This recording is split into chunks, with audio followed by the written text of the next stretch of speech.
Bon, apparemment, Oui, on t'avait perdu, Françoise. ouais, c'est ça, hein, j'avais été déconnectée, mais c'est revenu. Parfait. Eh ben donc, bonjour à tous. Merci d'être présents ce matin pour le premier atelier 2022 du collectif, où on va parler, on va faire la suite de notre atelier qu'on avait commencé l'année dernière, donc le 30 novembre dernier, sur la création d'une fiche pratique pour les magasins sur les achats responsables. Comme on a quand même pas mal de nouveaux arrivants au collectif ou sur l'atelier de ce matin, je proposais qu'on fasse rapidement un petit tour de table pour qu'on puisse tous se présenter et qu'on sache qui fait quoi dans quelle structure. Je vais faire dans l'ordre des gens que j'ai affichés sur mon écran, hein. Christine, si tu peux commencer peut-être. Ah, ton micro est coupé, on ne t'entend pas. Pardon. Bonjour, Christine Valentin, groupe La Poste. Bonne année déjà à tout le monde. Bonne année, bonne santé. Moi, je suis au côté réseau des bureaux de poste, au développement responsable. Donc, côté réseau, pas côté courrier ni banque, mais les bureaux de poste. Super, merci. Maëlle? Oui, bonjour. Donc moi, je suis en développement durable dans le groupe Saint-Gobain et je travaille avec France Pare-Brise dans l'amélioration de l'empreinte carbone du réseau, etc. Donc, voilà l'objet de ma présence aujourd'hui. Merci. Muriel. Muriel, je travaille au groupe Ludendo, la Grande Récré, je suis chef de projet RSE. Voilà. Super. Bonjour à tous. Paulina. Oui, bonjour à tous. Désolée, je coupe ma caméra parce que j'ai ma fille. Voilà, à l'école, c'est compliqué. Il y a des absences dans tous les sens. Donc, je travaille en même temps que je garde ma fille. Donc, moi, je suis responsable adjointe communication et presse au médiateur des entreprises. Voilà, j'accompagne Françoise Odolon. Merci. Solène. Bonjour, je suis Solène du collectif Génération Responsable et je m'occupe du label Commerçant Responsable. Merci. Sophie. Bonjour, oui. Donc Sophie, donc je suis responsable RSE pour l'enseigne de magasins EasyCash et Verso, donc deux enseignes qui ont en charge l'achat-revente de produits d'occasion. Merci. Anastasia. Bonjour à tous, donc je suis Anastasia Martins, chargée de mission RSE en alternance chez le groupe Courir depuis hier. Bienvenue. Merci. Julien. Bonjour, Julien Falkenborg, chargé de projet RSE en alternance pour le groupe Optique 2000. Et voilà, je suis là depuis une semaine dans le groupe. Super. Merci, bienvenue Julien. Thomas. Bonjour à tous, Thomas Burette, je suis directeur des engagements RSE de Courir et j'ai également le plaisir de chapeauter la direction des achats non marchands. Donc cette session est particulièrement précieuse. Ok, merci. Et Françoise. Oui, bonjour, Françoise Odolan. Donc, je travaille à la médiation des entreprises où je suis responsable du pôle acheteur charte et label. Voilà, donc à votre service. Merci de vous être tous mobilisés. Hop, parfait. Écoutez, on va commencer dans le vif du sujet. Je vais vous présenter. Hop, voilà. Donc, comment ça va se dérouler un petit peu ce matin? Je vais déjà vous faire rapidement le petit compte-rendu de la séance précédente pour vous redonner un petit peu les idées principales qui étaient ressorties de nos échanges. Ensuite, je vous présenterai les différents éléments de communication que l'on propose de créer pour les magasins et bien entendu les prochaines étapes de notre atelier. Si vous avez des questions, n'hésitez pas à m'interrompre, hein. Et sachant qu'il y aura plein de moments où je vais avoir besoin de vos retours. Alors, donc le compte-rendu de notre dernière séance du 30 novembre, on avait donc 6 enseignes participantes. Donc, il y avait déjà effectivement Courir qui était présent, on avait But, Camailleux, La Poste qui était là également. Ce qui en est ressorti, c'était que le meilleur moyen de toucher les salariés dans les magasins, les collaborateurs, c'était le support vidéo qui était le plus adapté. Parce que voilà, c'est quelque chose de dynamique, didactique et voilà, qui est facilement utilisable par les collaborateurs. Et cette vidéo devrait permettre de pouvoir montrer un petit peu qu'est-ce que c'est un process d'achat responsable, comment est-ce que ça se traduit sur le bâtiment, à l'intérieur du magasin et dans les produits notamment, et de pouvoir donner aux collaborateurs des arguments pour convaincre les clients de la bonne démarche d'achat responsable de l'enseigne. Autre point qui était important, c'est que, outre le fait de passer des messages, une vidéo, etc., c'est aussi de bien s'assurer que les collaborateurs ont compris le sujet par un quiz ou voilà, un retour de leur part. De bien utiliser aussi donc, les labels. Donc, le label Relations fournisseurs, achat responsable qui est porté par la médiation des entreprises et les 2 labels Enseigne et commerçants responsables du collectif qui permettent de renforcer la crédibilité de la démarche de l'enseigne. Autre point important, c'était que cette démarche d'achat responsable puisse se voir en magasin et donc de pouvoir proposer un marquage pour identifier les meilleurs produits, soit par un label interne ou un label existant, ou encore en utilisant l'étiquette environnementale. Et dernier point, c'était de pouvoir proposer un marquage en magasin pour identifier aussi les éco-matériaux utilisés, et notamment sur les peintures, sur le mobilier qui pourrait être installé en magasin, voilà, de pouvoir aussi montrer aux clients que jusque dans l'aménagement, on a été éco-responsable. Voilà pour le compte-rendu de la séance. Est-ce que ceux qui étaient présents la dernière fois veulent rajouter un point ou ça vous semblait reprendre le principal?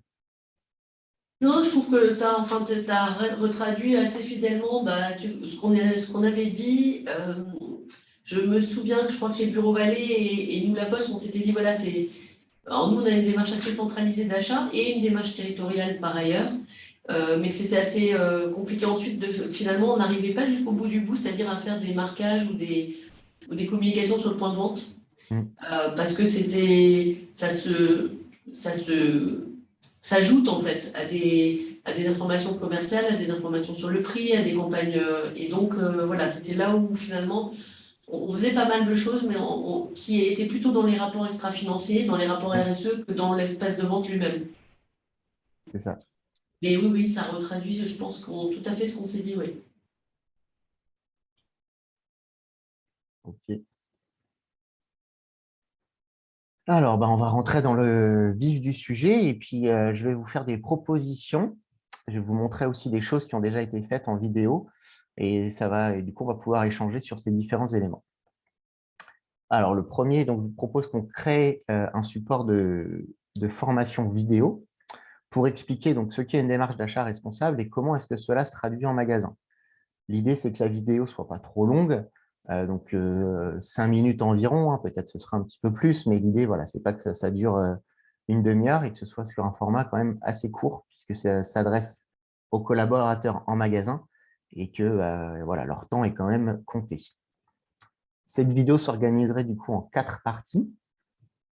La première, donc, présenter ce que c'est une démarche d'achat responsable.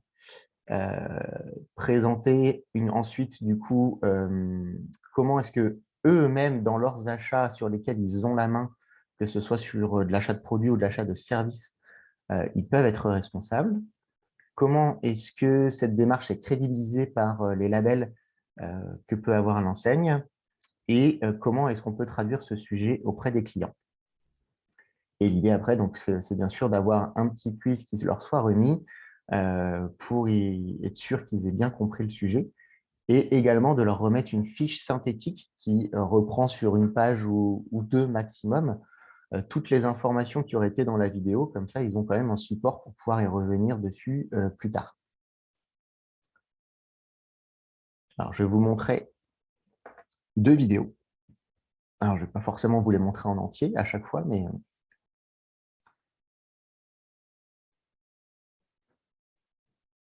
Ouais. Est-ce que vous entendez le son? Non, moi, j'ai pas le son perso. Non, non, Ah. moi non plus. Bon.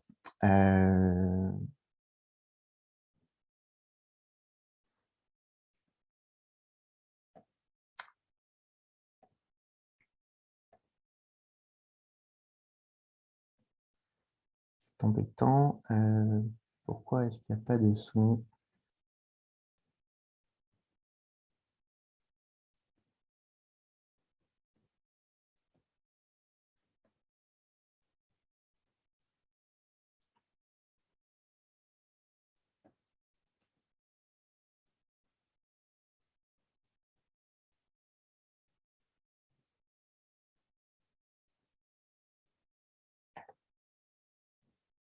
Pardon, j'essaye d'aller voir dans les...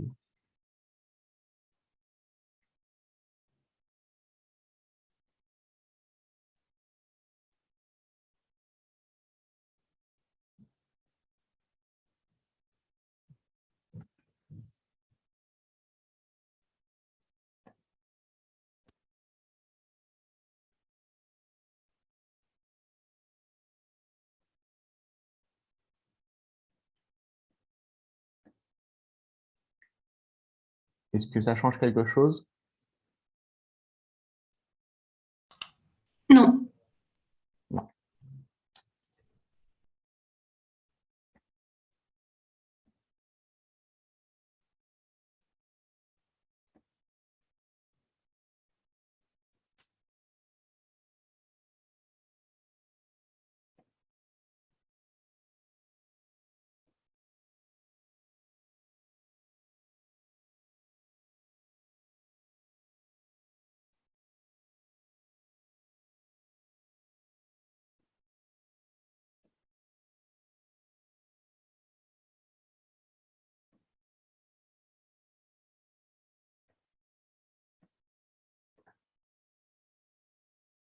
Est-ce que là, vous l'entendez ou toujours pas?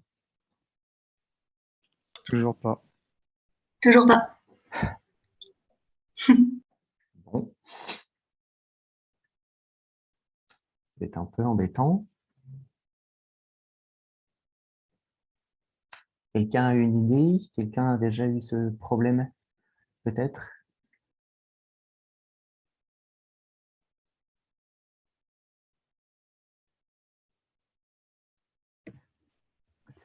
On peut peut-être juste partager la vidéo sur le chat et on regarde chacun de notre côté et on se fait un retour après.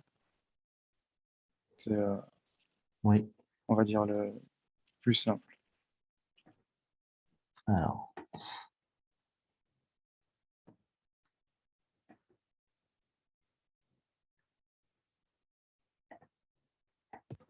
Il n'y a pas une option dans le partage d'écran pour partager avec le son?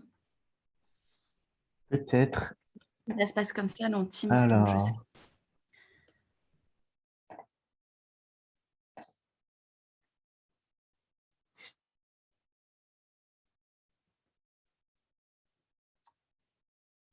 Non, je vois pas le...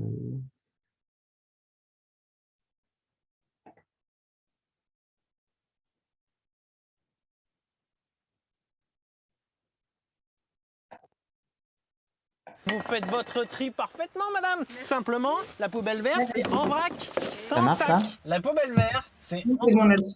sans Oui, sac. Un message Bon, spécial. je vais recommencer. Hop. Super, merci.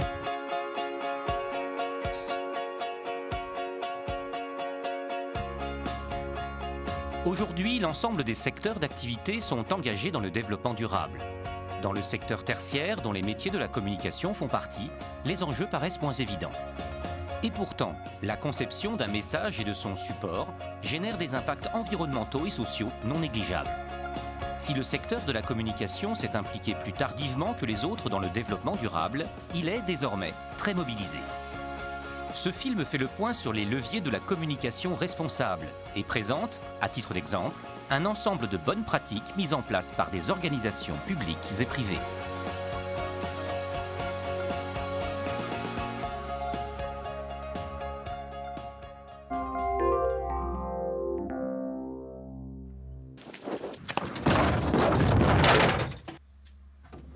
Bonjour madame, je suis Super Tri. Vous venez jeter votre poubelle, formidable. Vous faites votre tri parfaitement madame. Simplement, la poubelle verte c'est en vrac, sans sac. La poubelle verte c'est en vrac, sans sac. Un message spécifique au développement durable doit être innovant et positif. L'exemple de la campagne Super Tri l'illustre parfaitement. Et les résultats sont là. Super Tri a été créé pour sensibiliser encore plus les habitants des 28 communes de l'agglomération grenobloise au tri sélectif. Nous voulions sortir des sentiers traditionnels de la communication institutionnelle et si possible, utiliser l'humour. On voulait essayer de mettre les trieurs de notre côté. Nous avons fait le choix de créer un personnage indépendant de la communauté d'agglomération dans un premier temps, surtout pour l'installer sur la toile, pour le rendre sympathique et créer une adhésion, et notamment des publics jeunes. Le succès de Super Tri sur le web a été phénoménal puisqu'en quelques semaines, nous avons eu 600 000 vues avec la première vidéo. Nos espoirs ont été comblés puisque nous avons amélioré tous les résultats du tri. Et au bout de 2 ans, on se rend compte que... Voilà, je vais vous montrer une autre vidéo.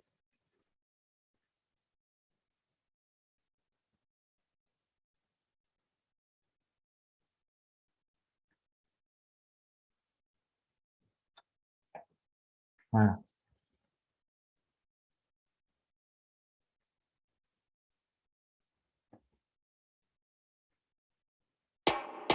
Action se développe à un rythme incroyable. Nous avons maintenant plus de 1500 magasins en Europe et cette croissance rapide suscite parfois des interrogations. Par exemple sur nos prix bas. Comment est-il possible qu'Action puisse combiner des prix bas avec un assortiment en constante évolution, en gardant un approvisionnement responsable, un respect de l'environnement et des personnes? Nous comprenons ces questions parce que nous sommes conscients de l'effort et du travail qu'implique la réalisation de ces initiatives. Tout commence par nos achats. Nous passons des accords stricts avec tous nos fournisseurs sur la qualité, la sécurité et les conditions de travail avant et pendant la production et nous les suivons de près. Non seulement nous-mêmes, mais aussi avec des inspecteurs indépendants reconnus au niveau international. À différents stades, le processus de production est étroitement surveillé pour s'assurer que tous ces accords sont effectivement respectés. Nous voulons également agir de manière responsable en matière de protection de l'environnement lors de l'achat et de l'utilisation des matières premières, telles que le coton et le bois provenant de sources responsables. Nous travaillons également en permanence à la réduction des matériaux d'emballage. Lors de la construction de nos centres de distribution, nous pensons aussi à l'environnement et prenons des mesures d'économie d'énergie. Par exemple, nous installons des panneaux solaires sur le toit, des éclairages à efficacité LED à l'intérieur et nous utilisons des véhicules électriques à l'intérieur. Nous transportons nos produits de manière intelligente jusqu'à nos magasins avec des camions à 2 étages économes en carburant. Cela nous permet de livrer 60% d'articles en plus en un seul voyage, ce qui est non seulement bon pour l'environnement, mais aussi très efficace et répercuté au bénéfice de nos clients. Dans nos magasins Action, nous travaillons avec des éclairages LED à faible consommation d'énergie. Tous les cartons et plastiques dans lesquels nos articles sont livrés sont collectés pour être recyclés. Pour réduire le plastique, nous ne vendons que des sacs réutilisables et nous vendons des alternatives durables au lieu de produits en plastique jetables comme les tasses et les assiettes. Cela est bénéfique pour tous. Ainsi, tous nos clients peuvent faire leurs achats en toute tranquillité dans nos magasins. Vous voulez en savoir plus? Consultez notre site web action.com.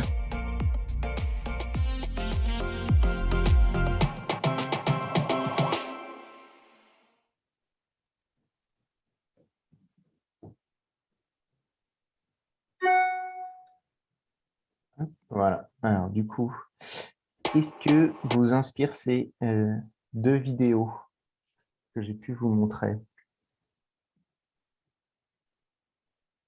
Je trouve que c'est sympa pour les collaborateurs d'avoir un retour Effectivement, comme tu dis, en 5 minutes, il voit les efforts qui sont faits par l'enseigne. Donc, voilà, ça permet aussi de répercuter l'info vis-à-vis des clients, le cas échéant. Et c'est très court, donc ça, c'est efficace aussi. Ok. Effectivement, l'idée, je vous ai montré ces 2 vidéos parce que l'idée, ce serait de pouvoir être un peu en motion design comme sur la 2e vidéo pour action, mais de mixer ça avec des témoignages comme sur la 1re vidéo. Du coup, pour aussi avoir un retour beaucoup plus terrain et plus parlant aussi auprès des équipes en magasin. Est-ce que c'est quelque chose qui vous paraît pertinent? Nous, on avait un portrait que vous avez présenté d'une postière sur les achats. Oui. Après, sur le terrain, ils ne font pas réellement d'achat, nous, dans les points de vente. Donc, voilà, nous, c'est vraiment les services territoriaux achats ou les services achats nationaux. Mais effectivement, c'est quand on peut avoir le terrain qui s'exprime, c'est toujours mieux. Mais chez nous, c'est pas forcément... l'organisation n'est pas forcément faite pour. D'accord.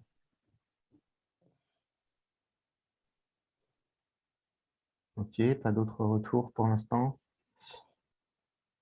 De toute façon, excusez-moi, bonjour, je suis arrivée en retard. Bonjour Jocelyne.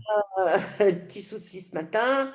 De toute façon, il faut toujours partir de quelque chose d'assez générique pour que ça puisse aussi correspondre bien évidemment à l'ensemble des enseignes, à l'ensemble de vos métiers, à l'ensemble de vos activités. Et peut-être avec des petits focus effectivement sur certains exemples qui peuvent correspondre justement à l'ensemble de vos activités, quoi. Alors, du coup, là, je vais avoir besoin aussi donc, de votre aide et de votre retour donc, sur la structuration de la 1re partie de cette vidéo. Donc, expliquer ce que c'est une démarche d'achat responsable. Donc, l'objectif, c'est de comprendre ce que c'est une démarche d'achat responsable. Comment l'aborder? Premier point, du coup, avec la médiation des entreprises, on est reparti de la définition officielle de ce que c'est un achat dont les impacts environnementaux, socio-économiques sont les plus positifs possibles sur toute la durée du cycle de vie et qui aspire à réduire le plus possible les impacts négatifs. Voilà, et de enchaîner avec une présentation des outils que l'enseigne a pu mettre en place, des critères environnementaux sociaux dans les cahiers des charges, des audits sociaux, des chartes fournisseurs, etc. Voilà. 2e point, c'était de lutter aussi contre les idées reçues. Donc, les achats durables coûtent plus cher. D'expliquer que d'acheter durable, c'est aussi acheter des produits qui sont mieux conçus, qui utilisent moins de matière, moins d'énergie, qui sont plus efficaces à l'utilisation et qui donc, in fine, coûtent moins cher à l'entreprise et moins cher à l'environnement. Et les achats durables concernent aussi le respect des droits humains, la sécurité des travailleurs et une juste rémunération de tous les acteurs de la filière. Et finir du coup en donnant des exemples. Donc, présenter comment on achète un produit bénéficiant d'un label de qualité, que ce soit bio, FFC, un écolabel européen ou autre, et présenter du coup l'achat d'un produit équitable qui permet d'assurer une plus juste rémunération des producteurs. Du coup, sur ces éléments, déjà, première question, est-ce que ça vous semble suffisamment clair pour les personnes en magasin? Est-ce qu'il y a des choses qu'il faut qu'on revoie dans le wording? Est-ce que vous voyez d'autres idées reçues qu'il faudrait rajouter? Et est-ce que les exemples vous semblent pertinents? Benjamin, c'est Françoise. Oui. Lutter contre les idées reçues, ça me semble être un bon sous-titre pour les achats durables coûtent plus cher. Mais en revanche, c'est pas une idée reçue. Enfin, je vois pas pourquoi il faudrait lutter contre la 2e idée reçue. Enfin, les achats durables concernent effectivement aussi oui, le non, respect des droits humains, la sécurité des l'idée travailleurs. reçue, c'est que les achats, ça ne concerne pas les hommes, c'est que des produits. Je n'ai pas renoté effectivement ce que c'était l'idée reçue, mais c'est juste de montrer que qu'effectivement, du coup, les achats ne sont pas que… Mais je pense que Françoise a raison. Ce serait peut-être mieux de le remonter en haut. Ouais. Parce que c'est un élément important quand même, effectivement, des achats. Et dans ce que vous mettez définition, Ouais. Je réintégrerais effectivement le respect des droits humains, qui est un des points les plus culminants quand même des achats responsables. Et c'est là, en fait, que ça pêche, hein, Mm. aussi. En plus, enfin, c'est vraiment ce qui avait été à l'origine, enfin, qui avait déclenché les travaux normatifs ISO 20400, donc au niveau international, la norme qui définit les achats responsables, hein, dont on a extrait la définition, ça avait été l'accident du Rana Plaza. Donc, ce réveil des consciences avait eu lieu à cause de l'accident du Rana Plaza. Donc, le respect des droits humains sur toute la chaîne d'approvisionnement, toute la cascade de sous-traitance, même voilà, quand c'est avec plein d'intermédiaires et que l'acheteur en tête de filière ne sait pas forcément où les choses sont fabriquées au bout de 6 ou 7 degrés de sous-traitance, finalement, c'est quand même ça qui a déclenché ce travail sur la norme. Donc, je pense que c'est bien de le mettre tout de suite. Ouais. Ok. Très bien. Alors, moi, il y a une partie qui n'est pas encore explicite là, à ce niveau-là, alors qui est un peu à l'intérieur de respect des droits humains, sécurité et juste rémunération, mais c'est justement nous, organisations, en tant que, enfin, sur nos pratiques achats à nous, en quoi nous sommes responsables. C'est-à-dire faire un peu la différence de dire je suis responsable parce que je vais exiger que mes fournisseurs soient responsables. Ça, c'est un biais contre lequel je dirais, on a travaillé avec la charte et label relations fournisseurs-achats responsables, qui était de dire que l'organisation se regarde elle-même dans la glace pour dire en quoi est-ce que ces pratiques vont être responsables. Et du coup, payer à l'heure les factures des fournisseurs, voilà, avoir un comportement respectueux dans les relations humaines avec les fournisseurs. Alors, ça devient un peu technique et peut-être que ça ira pas dans une vidéo, mais entre nous, je dirais à un niveau peut-être un peu expert, l'histoire de dire quand il y a un litige, on fait de la médiation, on s'assoit autour de la table, on dialogue, plutôt que de s'envoyer des avocats et d'aller au tribunal. Enfin voilà, c'est aussi une manière de pacifier les relations, même quand on a un différend. C'est peut-être pas le meilleur exemple à dire tout de suite dans une vidéo de 4-5 minutes, mais bon, voilà, enfin, ça fait quand même partie des choses qui sont très concrètes. Mmh. Ok, c'est noté. Les autres, du coup, par rapport à tous ces éléments, est-ce que vous pouvez réagir aussi?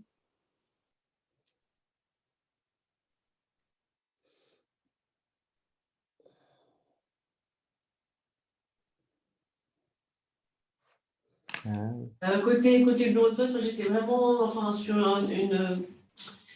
en fait, une hypothèse qu'on prend dans les quiz et dans les traitements des objections qu'on fait pour les collaborateurs à certains moments, notamment la semaine du développement durable, c'est-à-dire aussi désamorcer les questions clients parfois.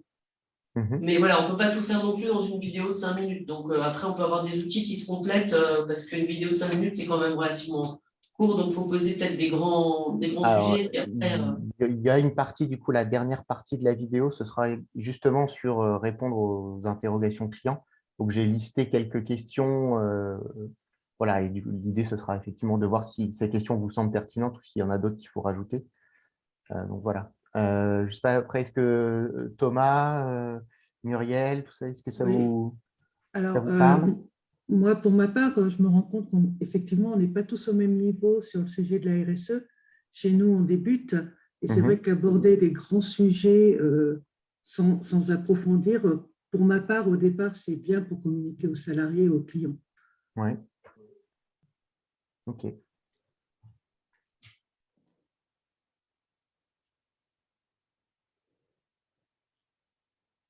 Ah, je crois que...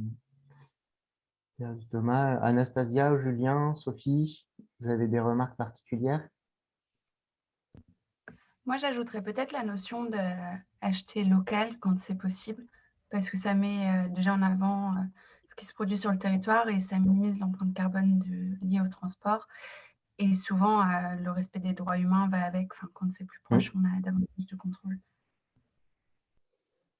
Non, puis c'est vrai que souvent, là, on s'adresse au point de vente et les commerçants, je veux dire, sur leur territoire, effectivement, peuvent avoir cette attitude d'acheter local pour même parfois du consommable, tout simplement. Du consommable pour leur point de vente. Oui, oui, c'est important, oui. Je confirme que quand on écoute les dirigeants des organisations qui sont déjà rentrées dans notre label, la relation fournisseur-achat responsable, le critère de la contribution au territoire est très souvent mis en avant comme étant un de leurs éléments de motivation pour être entré dans la démarche. Donc, enfin voilà, ça vient très très vite, c'est très vite au cœur de la raison d'avoir lancé ce type de démarche. D'accord. Ok. Personnellement, j'aimerais juste revenir en fait sur la question des labels parce que je sais que c'est quelque chose qui ressort beaucoup, c'est les achats responsables, mais on va dire que tous les labels en fait ne sont pas équivalents en termes de sérieux et que c'est pas parce qu'il y a un produit qui a un label qu'il est forcément responsable. Et je pense que c'est quelque chose qui est ça dépend quel label il a, effectivement. C'est ça. Et je pense que c'est quelque chose qu'il faudrait rappeler en fait. Oui, alors quand on approfondit effectivement les labels dans les démarches d'achat responsables, en fait, la meilleure recommandation qu'on puisse faire, c'est de dire on s'est intéressé à comprendre enfin, ce que recouvrait le label et effectivement sa robustesse, son sérieux, enfin, bon. Et du coup, pour avoir sélectionné des produits en fonction de critères qui nous intéressent, alors qui peut-être se résument à tel ou tel label qui est parfait, mais en tout cas, on a eu cette curiosité-là et on ne l'a pas fait les yeux fermés en déléguant totalement notre confiance sans comprendre à qui on la déléguait. Donc, je pense qu'un exemple qui serait peut-être un témoignage, mais de quelqu'un qui explique justement que, par exemple, enfin, même si on reprend l'histoire des forêts recyclées ou tout ça, mais qu'il a bien compris et pourquoi ça l'intéresse dans son cahier des charges. Ok.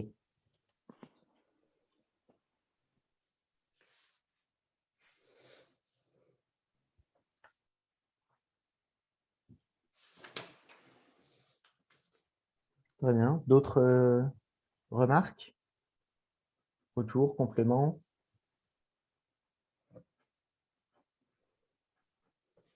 Ok, on va passer à la deuxième partie du coup de la vidéo. Alors, comment du coup expliquer les achats qu'un magasin peut faire pour acheter de façon plus… Comment est-ce qu'un magasin peut acheter de façon plus responsable quand un point de vente a bien sûr la main sur une partie de ses achats. Du coup, là, pour faire très simple, ce que je mettais, effectivement, donc c'était acheter des produits ou services locaux, de saison, recyclables et ou recyclés, être en monomatériaux, parce que c'est plus facile à recycler quand il n'y a pas de désassemblage, utiliser des labels de qualité, alors bien sûr toujours du coup en précisant qu'il faut faire attention aux labels qu'on utilise, puisque tous ne se valent pas, d'avoir des produits qui n'utilisent pas de suremballage, de mettre des engagements sociaux et ou sociétaux pour l'achat du produit ou du service, comme la juste rémunération du producteur. Ça peut être effectivement, comme disait Françoise tout à l'heure aussi, de s'engager à payer à 30 jours ou 45 jours les fournisseurs et d'utiliser des matières premières naturelles et ou renouvelables pour les produits. Et du coup, de donner des exemples avec des témoignages terrain. Donc, l'idée, c'était l'achat d'un meuble pour l'aménagement intérieur du magasin par un artisan local avec du matériel issu de l'économie circulaire.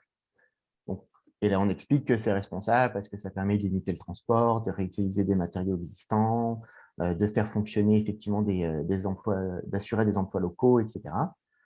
Et un deuxième exemple sur une achat de prestations de services externes, comme le nettoyage, par exemple, du magasin, qui peut être réalisé par une entreprise d'insertion, avec utilisant des produits naturels ou écolabellisés européens, et avec des horaires adaptés pour éviter que les gens soient trop en horaire décalé. Et donc là, expliquer que c'est responsable parce que ça permet le retour à l'emploi de personnes éloignées, de respecter la santé des travailleurs avec ces produits et les horaires du coup aussi adaptés pour qu'ils puissent avoir une vie personnelle équilibrée. Voilà. Qu'est-ce que vous pensez de ces éléments? Est-ce que vous voyez des choses à modifier, rajouter, compléter? Est-ce qu'il y a des choses qui vous semblent complètement à côté et qu'il faudrait revoir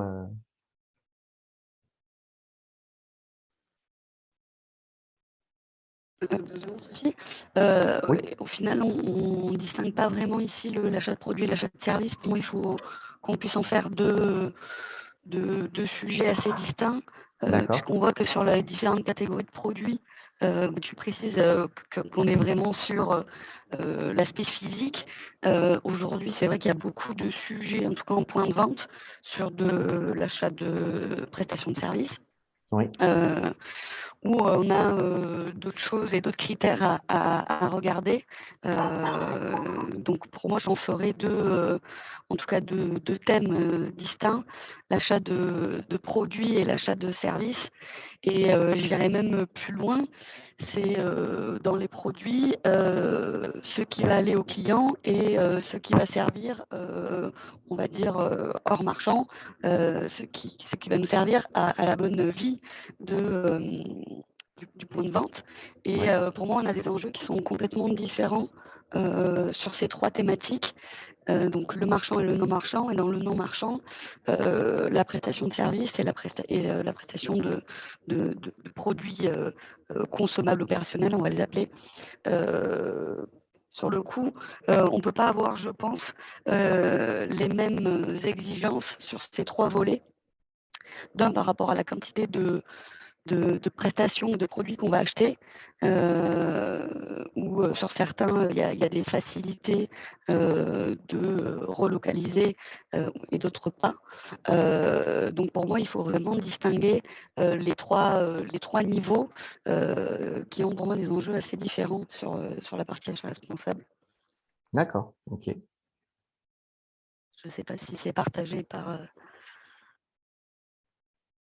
les autres personnels. En tout cas, voilà, ce qui est à la main du point de vente, c'est important de le mettre en avant.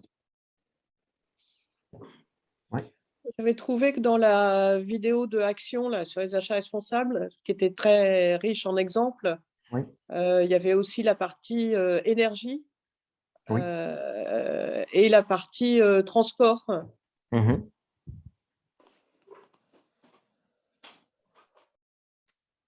Cette partie, moi, je sais pas, pour côté enseigne de la Poste, là, elle me semble forcément personnalisée, c'est-à-dire qu'on a chacun finalement, c'est ça, hein, c'est l'idée, c'est que certains vont avoir, je sais pas, du papier FSC ou PEFC, d'autres vont avoir une politique, enfin tout le monde n'aura pas tout le spectre, donc je suppose que c'est une partie personnalisée. Certains auront des sacs en magasin voilà, qui sont en amidon de maïs, d'autres auront des sacs peut-être en papier ou en carton. Donc, je suppose que c'est forcément quelque chose qui est personnalisé à l'enseigne, en fait. Alors là, l'idée, effectivement, c'est de pouvoir faire cette vidéo qui soit plutôt générique, qui s'adresse à tout le monde et qu'on hébergerait sur notre plateforme générique commerçant responsable. Et comme le reste de la plateforme est personnalisable aussi à l'enseigne, de pouvoir personnaliser aussi cette vidéo également du coup à l'enseigne. Oui, parce qu'on ne peut pas dire exactement les mêmes éléments et les mêmes éléments de preuve enseigne par enseigne, en fait, chacun et mettant un point fort sur tel ou tel sujet, en fait. Tout à fait.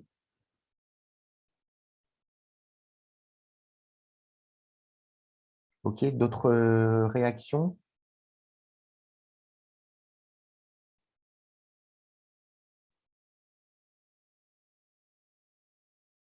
Maëlle peut-être ou Muriel? C'est bon Moi, pour moi. ah, pardon. Dans cette notion de achat pour le point de vente, et tout ce qui va être marketing autour, Ouais. peut-être cette notion de sobriété dans les achats ou plutôt d'achat utile et Mhm. de privilégier les produits qui sont durables en termes de longévité et de ne pas acheter ce qui pourrait paraître inutile. Enfin, là, je pense notamment à tout ce qui va être goodies, marketing, etc., qui peut être valable sur certains points de vente, Mhm. qui, moi, ne m'apparaît pas forcément nécessaire. Et je pense que ça fait partie de cette démarche d'achat responsable.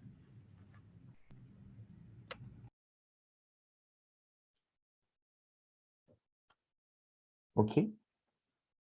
Muriel, du coup? C'est bon pour moi. Ok. Et moi, j'avais peut-être juste un petit élément à apporter. Oui. Peut-être que sur la première partie, donc les différentes catégories de produits responsables à acheter, Oui. classifier pour qu'on puisse mieux identifier. Donc, quand je vois engagements sociaux ou sociétaux, peut-être qu'il faudrait faire un engagement social, un code d'engagement sociétal et un engagement environnemental, et que les différents éléments aillent dans cette classification. Je pense que ça permettrait peut-être de mieux identifier. D'accord.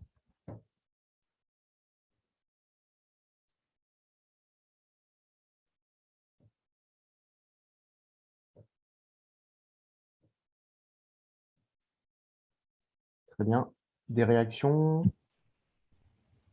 Et je suis également d'accord avec l'idée d'accentuer aussi sur la sobriété. C'est l'un des enjeux majeurs, je pense, des achats responsables. Ok.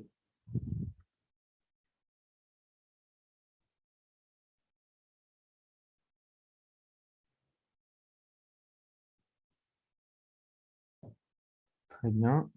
Pas d'autres remarques sur Si, cette je vais partie? je vais juste en faire une rapide. C'est juste qu'on voit beaucoup justement d'aspects environnementaux et que, comme l'a dit Anastasia, ce serait bien de développer d'autres, par exemple sur les engagements sociaux. Le travail des enfants, c'est très important pour les achats responsables et je pense que ça vaut la peine qu'on le mentionne. Ok, de respecter les droits de l'homme, en fait. Du coup, d'acheter des produits qui respectent les droits humains. Oui, ouais. Ok. Très bien. Et les exemples conviennent à tout le monde? Ça vous semble suffisamment parlant?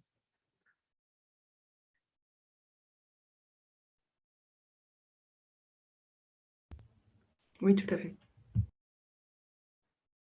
Ok, super. Et on va passer à la troisième partie de la vidéo, donc la crédibilité de la démarche grâce au label. Donc l'objectif, c'est, enfin les sujets qu'on pourrait aborder, c'est donc de définir ce que permettent les labels.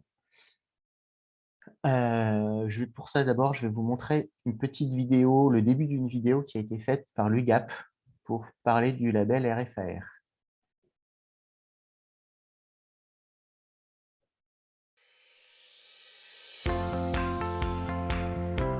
Le label Relations fournisseurs et achats responsables à l'UGAP. Après 2 labellisations Relations fournisseurs responsables, l'UGAP a passé un cap avec une 3e labellisation, le label RFAR. L'UGAP comptabilise 10 ans d'engagement durable.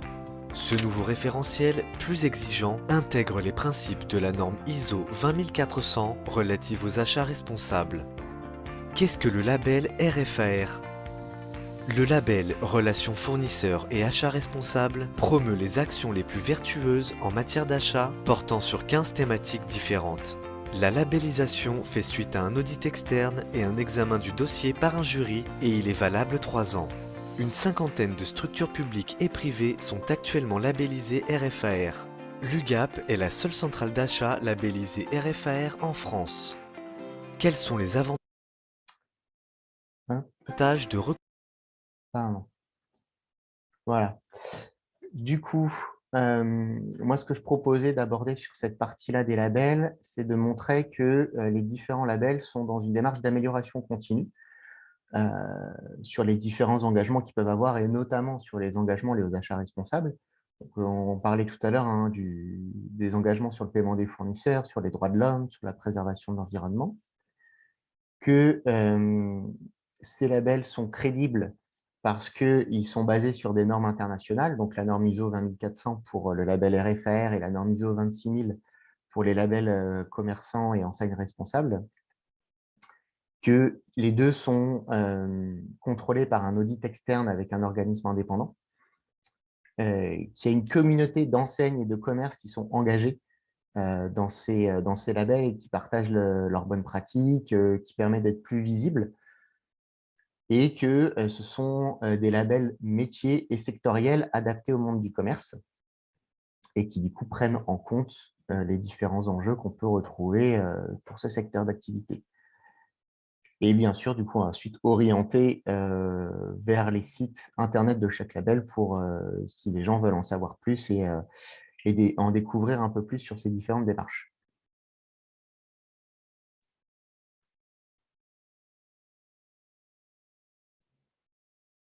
Voilà. Peut-être Françoise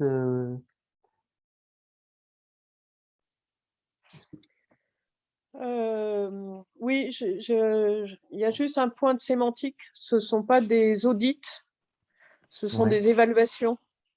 D'accord. C'est pas la même chose. C'est pas, voilà, c'est pas des démarches de certification, de conformité. Oui. Je trouve que j'aime bien que le premier bullet point soit sur l'amélioration continue. Enfin, je trouve que c'est bien vu de parler de ça, en fait, d'une démarche de progrès. Et du coup, ça va avec le fait de dire c'est pas binaire, c'est pas que de la conformité.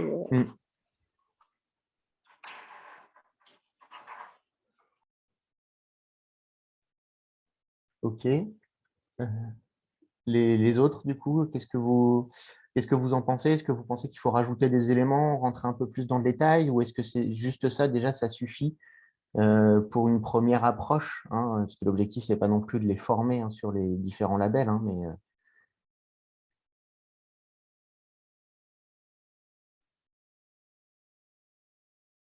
Je pense qu'il faudra bien distinguer dans les outils la cible, c'est-à-dire les collaborateurs, les acheteurs, les clients, ce n'est pas les mêmes cibles et du coup, on n'a pas les mêmes communications non plus. Donc, voilà, il y a des choses sur lesquelles il faudra peut-être faire un lien ou une passerelle vers nos sites internet, à nous, enseignes, parce qu'on veut aller plus loin pour expliquer plus loin quelque chose à nos clients, ou voilà, on ne s'adresse pas de la même manière à un acheteur, à un client et à un collaborateur.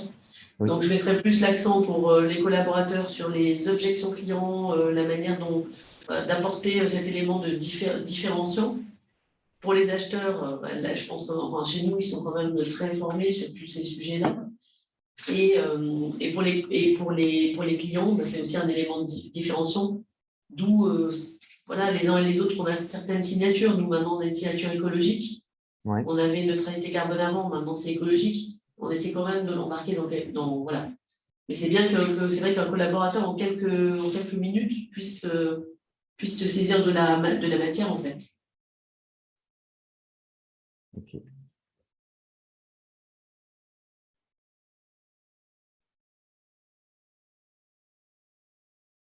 Très bien. Maëlle ou... Moi, je suis d'accord. Encore une fois, on part du principe, moi, mes collaborateurs ne connaissent pas, ils ne savent pas ce que c'est qu'un label. Et je ne vais pas m'adresser à mes collaborateurs, pareil que je vais m'adresser aux CODIR ou aux acheteurs. Bien sûr. On peut peut-être bien faire la différence.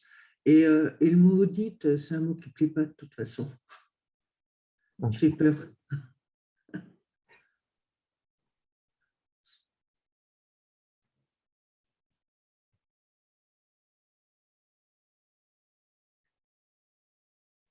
Oui. D'autres retours sur ces éléments, Sophie? Non, pour moi, c'est OK. Parfait. Bon. si ça, Maëlle, Anastasia, Julien, d'autres remarques peut-être? Ok, pour moi aussi. Non, c'est bon. Ok. Moi aussi. Bon, on va passer à la dernière partie du coup de la vidéo. Comment est-ce qu'on explique ce sujet aux clients? Donc, j'ai listé quelques questions principales clients. Vous me direz ce que vous en pensez et si ça vous semble les bonnes questions ou s'il y en a qu'il faut modifier, supprimer, rajouter. Les premiers, donc, c'était pourquoi une démarche d'achat responsable? Comment peut-on identifier un produit responsable en magasin? Que faites-vous pour être plus vertueux dans vos achats? Comment pouvez-vous être responsable en proposant des produits à bas prix? Et où puis-je trouver des informations sur votre politique d'achat responsable? Voilà. Et en dernier point, c'était de présenter aussi la démarche Bisou pour accompagner les clients dans leur acte d'achat. Donc, c'est, je ne sais pas si tout le monde connaît la démarche, mais en gros, c'est de se poser 5 questions avant d'acheter un produit pour être sûr de faire le bon choix. Donc, il y a est-ce que j'en ai besoin? Est-ce que j'en ai besoin maintenant ou est-ce que je peux prendre du temps pour réfléchir à mon achat?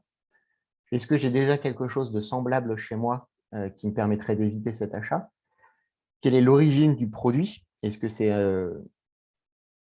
donc quelle est son origine et les matières utilisées pour sa fabrication? Et est-ce que c'est utile? Est-ce que ça va m'apporter quelque chose d'utile chez moi, dans ma vie quotidienne, etc. Voilà. Qu'est-ce que vous en pensez? Donc là, c'est vraiment la partie pour répondre aux interrogations clients.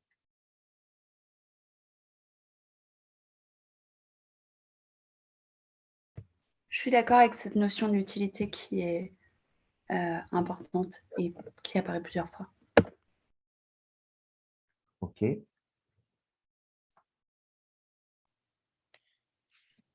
Donc moi, je ne connaissais pas la méthode Bisou. J'avais un peu de mal à voir la différence entre le B comme besoin et le U comme utile.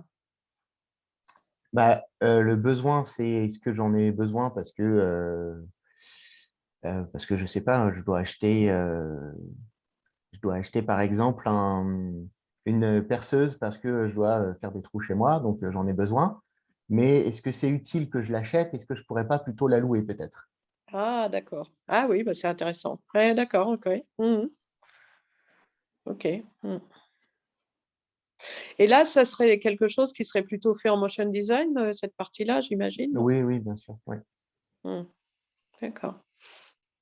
Après, Merci. la première partie sur les questions clients, on pourrait tout à fait organiser une scénette en magasin avec un client et un vendeur et voilà, que les questions soient posées et que la personne réponde en mode témoignage. Ça, c'est aussi faisable.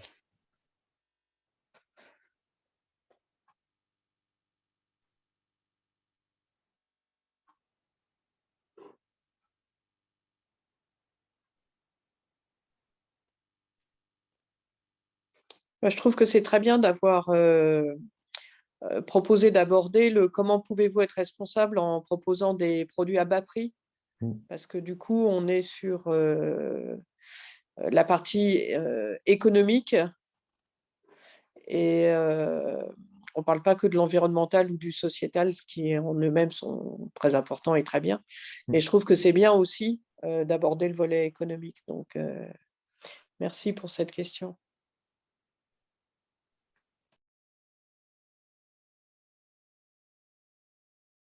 Est-ce que vous, c'est des questions que vous pensez pertinentes par rapport à des interrogations pour avoir des clients? Et est-ce qu'il y a d'autres questions plus simples peut-être auxquelles on n'a pas pensé et qui mériteraient une réponse?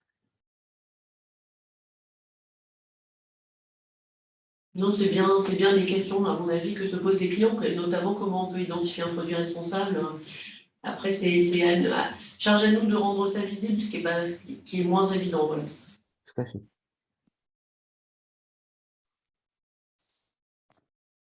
On fait quand même une différence assez forte, et c'est important de souligner, de parler de l'acte d'achat responsable, qui est différent pour moi de l'achat responsable.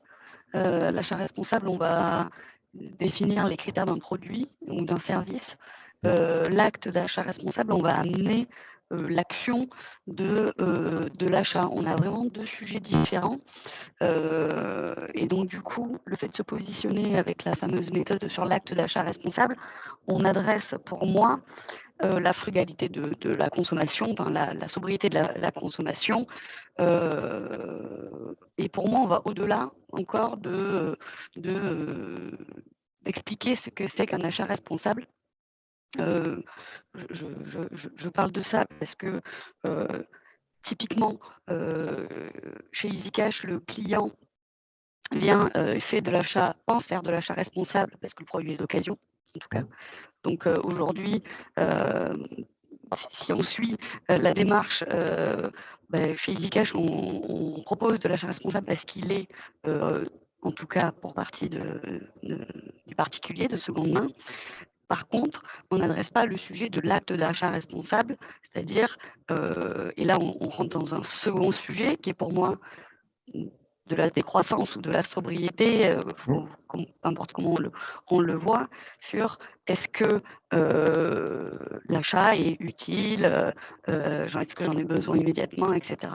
Pour moi, on adresse quand même deux sujets qui sont différents, avec des prises de position qui sont différentes et que toutes les enseignes, alors je ne dis pas que c'est le cas pour nous, ne sont pas prêtes à franchir.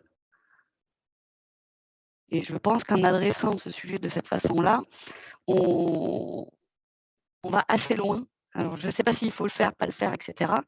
Mais on amène voilà, autre chose. C'est certainement notre rôle. Mais voilà, je me questionne en même temps que vous là sur le sujet. D'accord. Ok. Je veux dire, est-ce que toutes les entreprises sont prêtes à expliquer que la frugalité ou la décroissance est leur parti pris pour leur commerce? Bien sûr.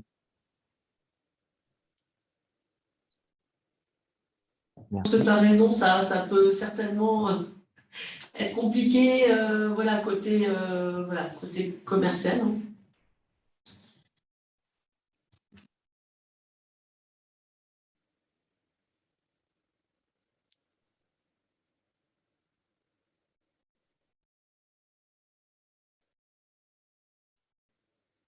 D'autres retours par rapport à ça, par rapport aux questions?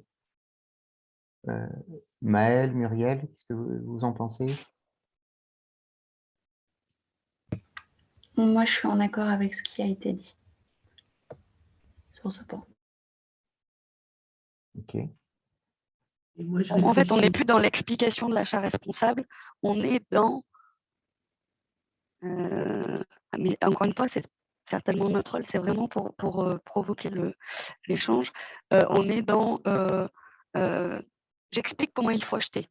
Tout à fait. Et on n'est plus dans j'explique ce que sont les achats responsables.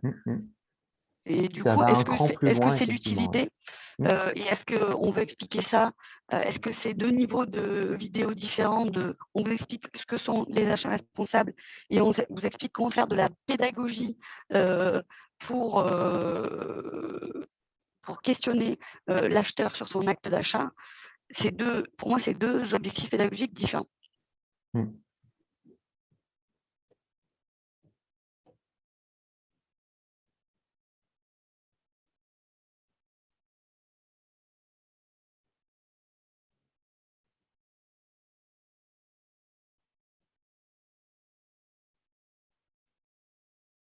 Ok.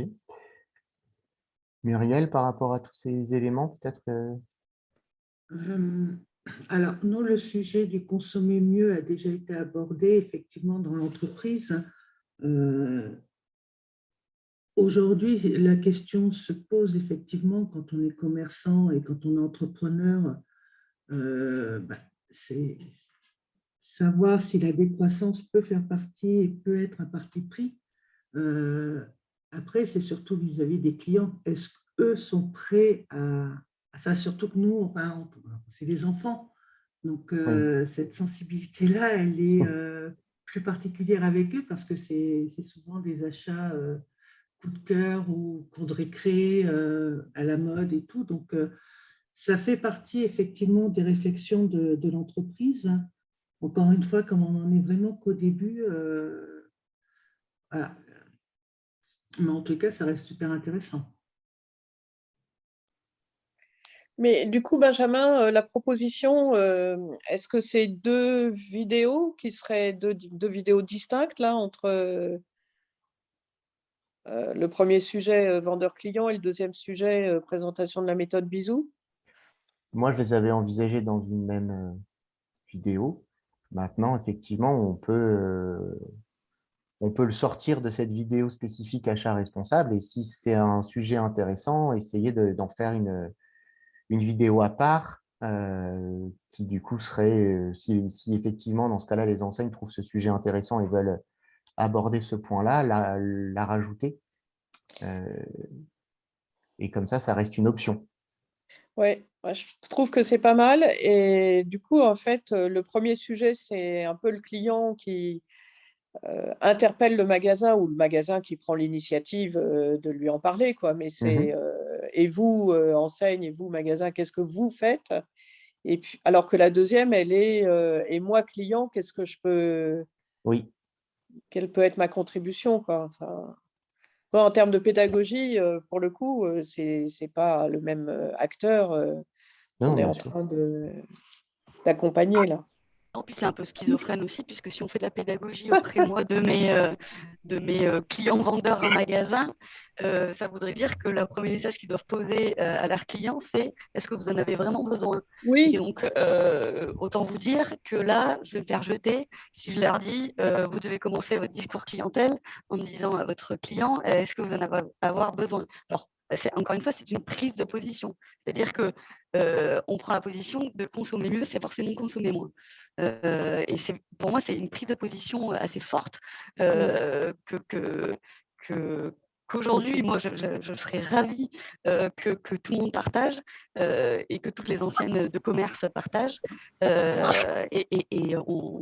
J'espère tendre vers ça avec mon enseigne. Mais aujourd'hui, autant vous dire que c'est utopique que de se dire ça. Et pour moi, du coup, on décrédibilise. Alors, je vais utiliser exprès des mots un peu forts, mais on crée des messages antagonistes de dire mon client vendeur, moi, comment je vais le sensibiliser à l'achat responsable ou mes salariés dans mon magasin. Je vais commencer par lui dire qu'il ne faut pas qu'il vende des produits. Donc, du coup, il va me dire je ne comprends pas, je suis payé pour vendre des produits. Et là, vous me dites qu'il ne faut pas que j'en vende. Je prends les deux extrêmes, bien sûr. Mais voilà, pour moi, c'est deux messages différents. Donc, ça serait. Voilà.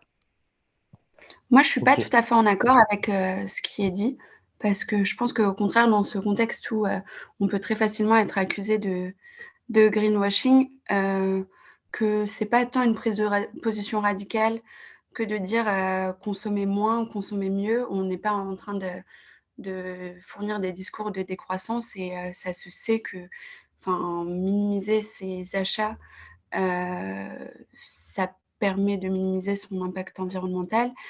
Et je pense que si cette démarche n'est pas là, cette pédagogie n'est pas là dans notre démarche complète d'achat responsable, dans ce cas, cette démarche n'a pas tant de sens et qu'au contraire, c'est éduquer le client, c'est finalement dans la continuité de cette démarche que de se dire OK, on agit sur les parties prenantes au-delà de la chaîne d'achat, mais c'est aussi votre rôle de faire votre achat et si vous voulez venir vers nous parce qu'on est plus vertueux, c'est aussi que le client est dans cette démarche-là et au contraire, on peut avoir une discussion plus intéressante que de dire vous êtes plus sobre dans vos achats, nous aussi, on est en accord et sans aller vers des discours de décroissance, je pense que c'est notre rôle en tant qu'entreprise que de prôner un peu la sobriété et pas la surconsommation plutôt. Sans dire n'achetez pas chez moi, mais juste acheter si vous avez besoin. Et au départ, si le client est là, c'est parce qu'il en a besoin.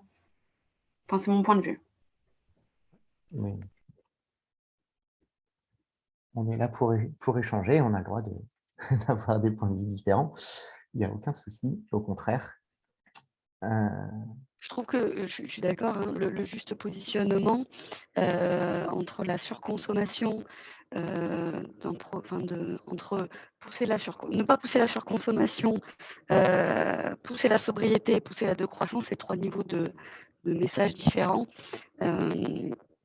En tout cas, le point de vigilance que j'émettais, c'était de me dire le message entre ne pas pousser la surconsommation, pousser la sobriété et pousser la décroissance, les limites sont faibles et dans les messages de communication, c'est parfois difficile de les mettre en œuvre pour qu'ils soient compris comme cela.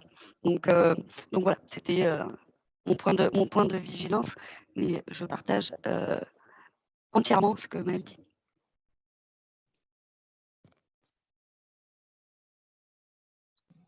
Okay. Toujours le choix des mots, oui, c'est tout à fait logique, hein, bien sûr. Hein. Il faut mettre dans le droit chemin, mais en même temps pas heurter ses clients. Donc, il y a un juste milieu, effectivement, à trouver, et c'est vraiment le choix des mots. Bien sûr. Ok. Anastasia, Julien? Oui, moi je suis plutôt d'accord avec ce qu'a dit Maëlle. Je pense que on n'est pas obligé quand on parle d'utilité ou de besoin, on n'est pas obligé d'affirmer une position politique comme la décroissance, mais juste essayer d'accompagner finalement d'accompagner le client pour qu'il puisse bien comprendre quels sont les enjeux, quel est le lien entre sa consommation et les enjeux environnementaux et sociétés qu'on fait par une démarche responsable. Donc je pense qu'en fait, c'est une continuité entre les deux, un échange permanent.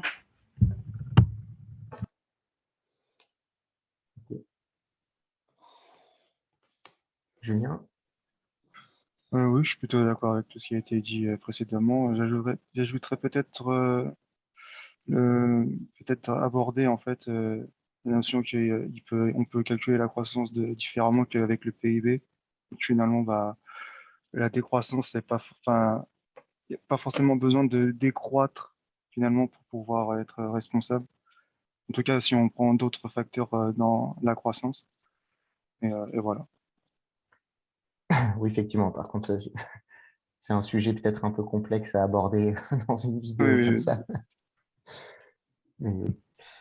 Oui, je pense qu'il faut essayer de ne pas affirmer des positions dogmatiques pour ne pas après rester coincé dans un positionnement idéologique, alors qu'une marque, c'est pas son intérêt de faire ça.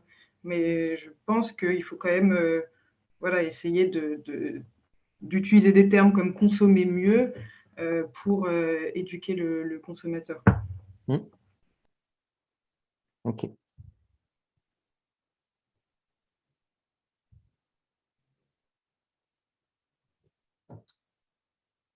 Très bien.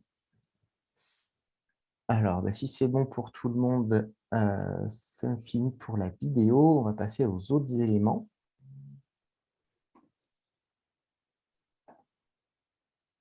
Alors, donc pour finaliser cette partie, donc je propose un quiz assez rapide, donc entre 10 et 15 questions maximum, pour que ce soit quand même assez fluide, avec soit des QCM, soit texte à trous, de permettre de visualiser les bonnes et les mauvaises réponses et de redonner des explications à chaque mauvaise réponse que pourrait avoir mis le collaborateur en magasin.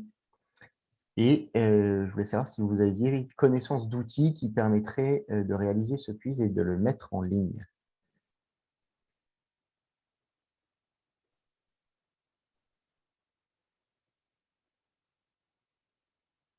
Personnellement, vas-y.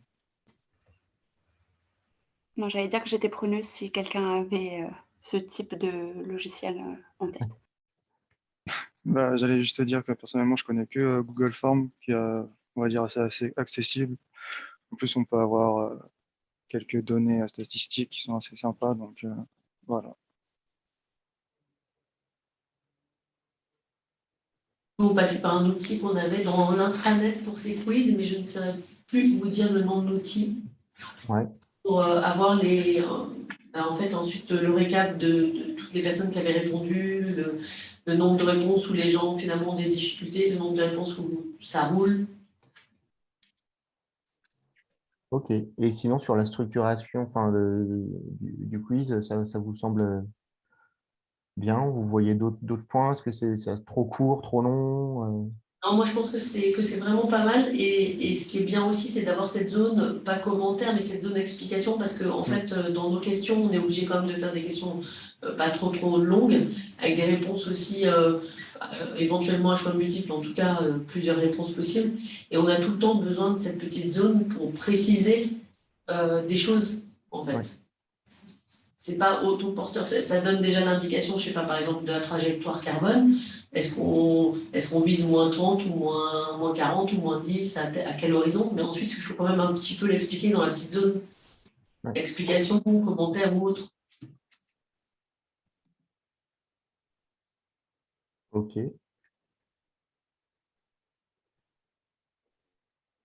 Ah, si, excusez-moi, je viens de me souvenir qu'en fait, il y a un autre outil qui est assez sympa, qu'on peut Oui. utiliser avec le portable d'ailleurs, qui s'appelle un Kahoot, K-A-H-2-O-T, et qui permet finalement de créer des, euh, des, euh, des quiz interactifs où justement on peut même voir un certain classement en fait entre les différents participants.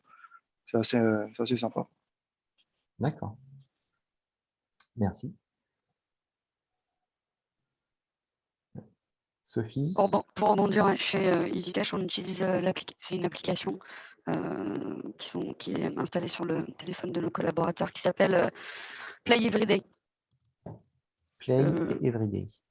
Voilà, c'est de la gamification de contenu pédagogique. Et donc, du coup, on passe nos vidéos et nos quiz sur cet applicatif-là pour nos collaborateurs.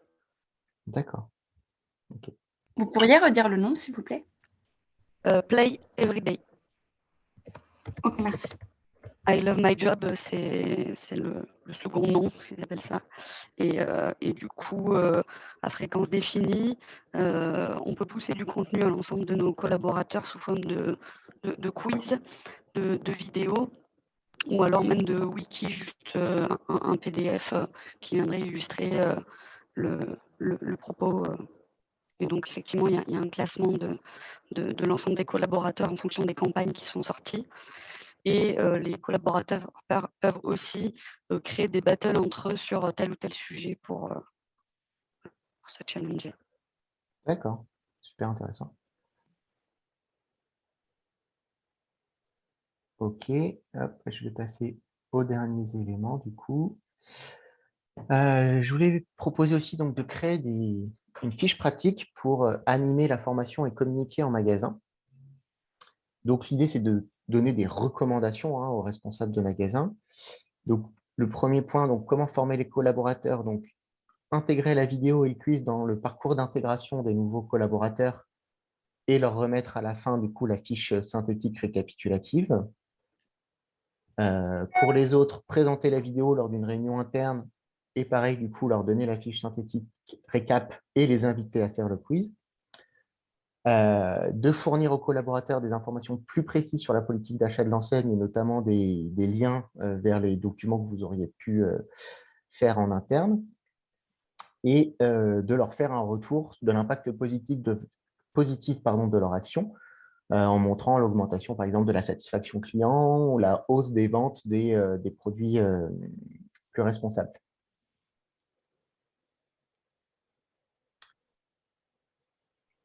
Qu'est-ce que vous en pensez déjà de cette partie-là?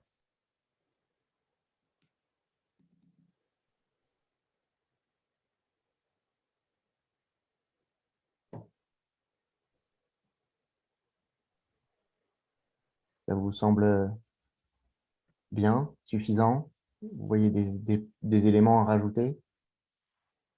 En fait, une question que je me pose, c'est comment ça s'intègre, quoi. Est-ce que c'est un sujet tout seul, à part entière, qui déboule un beau matin dans les discussions avec les responsables de magasin, ou est-ce que ça peut s'intégrer dans dans un tout plus global.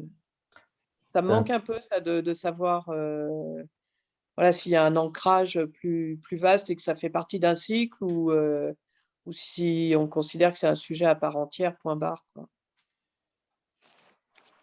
Oui. Après, comme voilà, je ne maîtrise pas tous les sujets que peut aborder l'enseigne, voilà, c'est pour ça que je me suis tenu juste à ce sujet-là, mais effectivement, c'est une bonne question.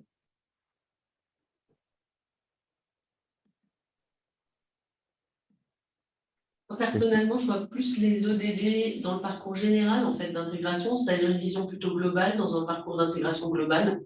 Oui. Et ensuite, suivant les cibles, donc les gens qui travaillent dans les magasins, qui sont au contact de la clientèle, bah, les temps forts, semaine du développement durable, quiz, vidéo. D'accord. Toujours par rapport à la cible, en fait, toujours. Oui.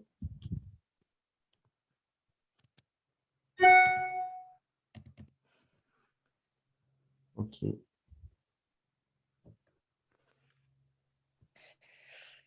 Est-ce que ce n'est pas l'occasion là d'arriver à créer une liaison entre commerce responsable et achat responsable, enfin de faire cette passerelle-là, puisque vous êtes parti du label commerçant responsable, que la communauté que vous animez, elle est quand même pas mal engagée sur enseigne responsable, commerçant responsable. Est-ce que du coup, on ne peut pas faire, enfin, remonter cette histoire de chaîne d'approvisionnement et que pour être un commerçant responsable ou une enseigne responsable, bah, il y a un certain moment où il faut aussi s'être tourné vers ses achats et faire que ses achats soient responsables. Est-ce que ça ne serait pas… Enfin, moi, je vois, par exemple, nous, on a… l'histoire a fait que nous, par exemple, on avait d'abord créé une charte et puis plusieurs années après, on a créé un label. Du coup, pendant plein d'années, on a géré la charte et le label comme si c'était deux produits qui avaient leur propre vie, alors que ce n'était pas explicite, c'était implicite pour nous que le label venait après l'engagement de la charte comme étant un prolongement. Enfin, si, je crois qu'on l'avait écrit d'ailleurs. Enfin, bon, bref, ça n'a pas été compris comme ça. Et depuis l'année dernière, on parle d'un parcours national des achats responsables.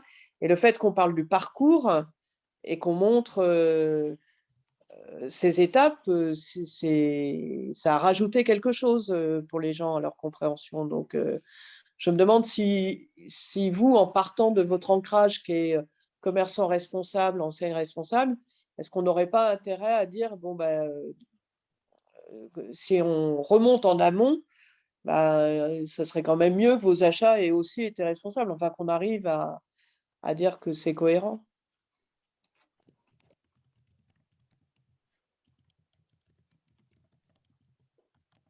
D'ailleurs, je crois que dans le label, vous aviez déjà des questions en fait, mais je crois qu'OSGS intervient sur la partie enseigne responsable. Il y a 3 ou 4 questions, il me semble, sur les achats. Oui, donc, c'est à la fois vu, mais un peu vite vu. Il n'y a peut-être pas de questions, là, je ne connais pas assez bien le label commerçant responsable, mais il n'y a peut-être pas de questions sur les achats au moment de commerçant responsable. Et du coup, on peut peut-être présenter là cette nouvelle proposition comme étant une sorte d'approfondissement, un focus, enfin, sur quelque chose qui était un peu abordé vite, mais qui finalement, là où vous avez des équipes achats, donc soit au niveau de l'enseigne, soit au niveau du commerce, alors surtout pour les achats marchands, c'est quand même cœur de métier. Et puis après, si on parle des achats d'exploitation ou d'investissement, c'est juste un souci de cohérence globale. Oui, tout à fait. Et on a effectivement, dans le label commerçant responsable, on a un critère sur les achats. On a un critère sur les achats locaux, notamment. Bah, du coup, ça fait 2. Oui, on a 2 ancrages, quoi, que ce soit commerçant responsable ou enseigne responsable. Oui. Et comme au tout début là, de la réunion de ce matin, il y avait une proposition pour dire qu'il faut probablement segmenter entre les achats marchands, les achats de non marchands, les achats d'infrastructures, enfin d'installations. C'est pas mal parce que vous arriverez peut-être à repartir de vos questions qui étaient déjà dans votre label commerçant responsable et ou le label enseigne responsable. Ok.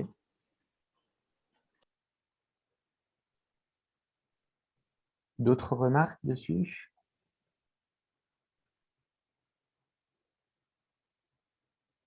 Non. Ok. Du coup, la deuxième partie de la fiche, c'était comment rendre visible la démarche d'achat responsable en magasin. Donc, premier point, afficher les logos des labels RFR, enseigne responsable, commerçant responsable à l'entrée du magasin ou au niveau des caisses.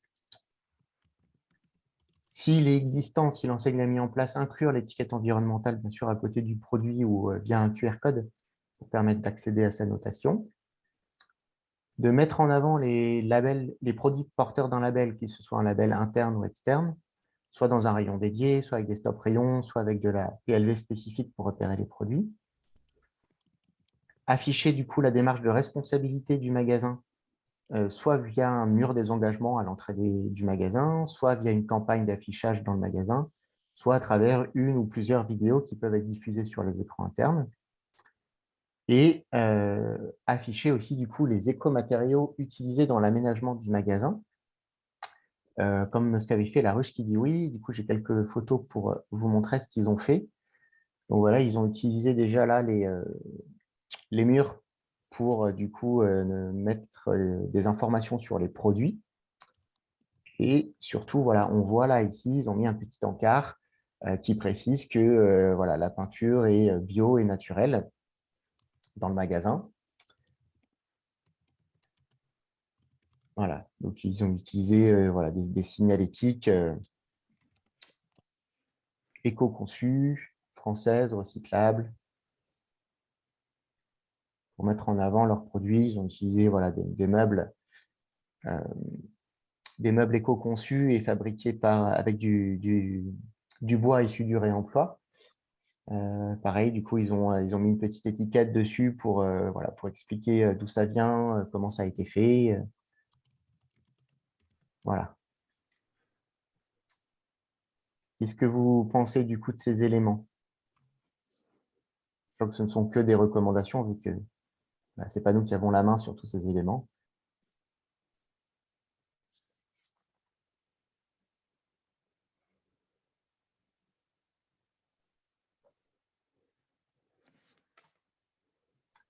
Pas de remarques particulières?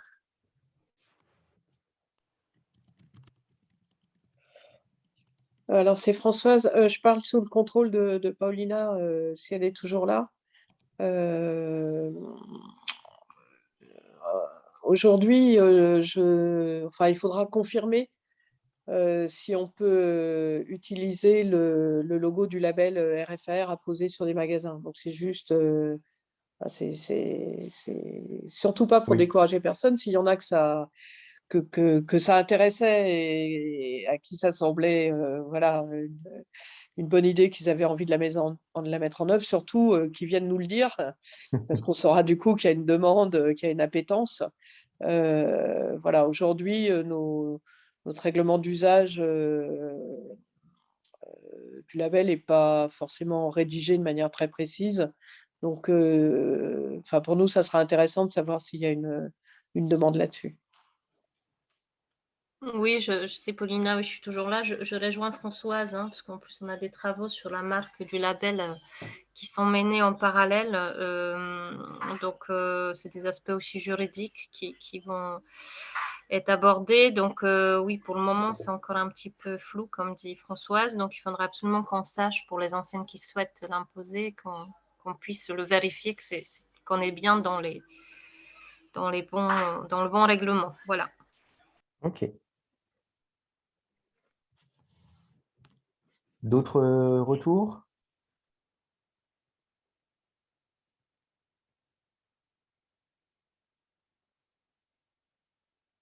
Non? Très bien. Alors, je vais aller à la fin. Du coup, les prochaines étapes, du coup, je vais vous envoyer le compte-rendu de cette séance fin de semaine, début de semaine prochaine, avec les principaux éléments sur lesquels on a échangé et qui amèneront à des modifications de l'organisation de la vidéo notamment. Ensuite, du coup, on réalisera ces différents outils de formation de communication et on vous les enverra pour avoir votre validation finale, pour que vous puissiez nous faire un retour si ça vous semble pertinent, clair, etc., si on n'a rien oublié, avant de pouvoir ensuite le mettre en ligne sur la plateforme Commerçant Responsable.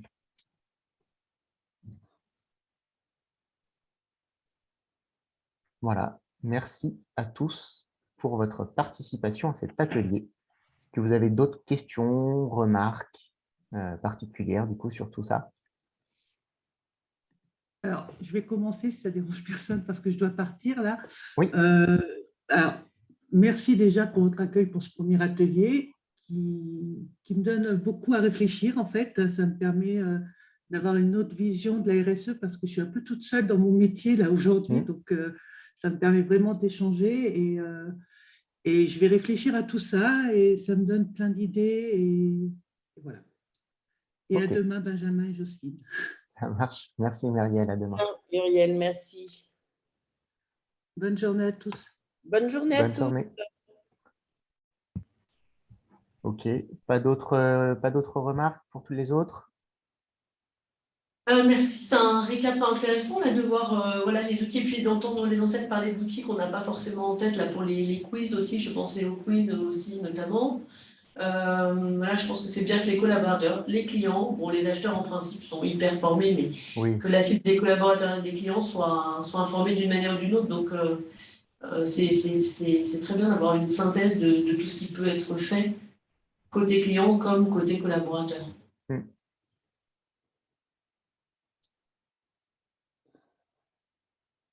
Ok. Benjamin, je t'avais déjà... Oui.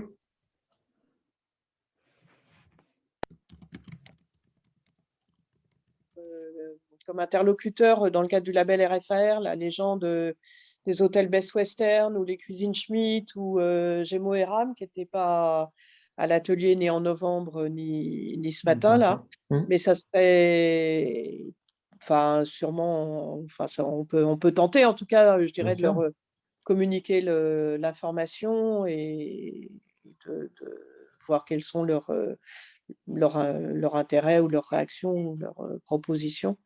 Donc, je ne sais pas pour tout ce qu'on a partagé ce matin, sous quelle forme est-ce qu'on peut leur Moi, je peux te faire suivre la présentation et en format PDF pour que tu puisses leur soumettre. D'accord, ok. Du coup, ils ne verront pas les vidéos. Ah, je vais voir si je peux garder les liens. Comme vous avez enregistré les choses, après, c'est peut-être un peu long comme matériau de leur transmettre l'enregistrement. Mais ils pourront effectivement aller voir sur notre chaîne YouTube le replay de l'atelier. Ouais. Du coup, peut-être le PDF et en disant que éventuellement, s'ils veulent approfondir.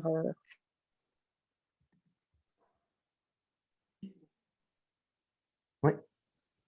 C'est possible, hein? Oui. Bon, c'est ma proposition. Ok. Parfait. Bon, moi, je suis sur mes derniers jours de travail officiel, la médiation des entreprises, puisque je termine le 31 janvier pour partir en retraite. Donc, j'en profite pour vous remercier de toute cette excellente démarche que vous animez, vous féliciter. Vous avez toujours été un benchmark pour moi. Donc, merci de cet atelier-là. J'étais très contente d'y participer. Et puis, je vois que vous avez plein de propositions très concrètes. Donc, ça me paraît bien adapté. C'est bien. Bon, je ne sais pas, au-delà du 1er février, vous connaissez mon numéro de téléphone. Vous pouvez me contacter. Ce sera toujours avec plaisir. Bien, parfait. Merci beaucoup, Françoise. Merci beaucoup pour ces années partagées. J'ai adoré. On a réussi à mobiliser ensemble, on a réussi à faire bouger les lignes. Voilà, donc on a fait notre part. Voilà, nos petits Donc, colibris.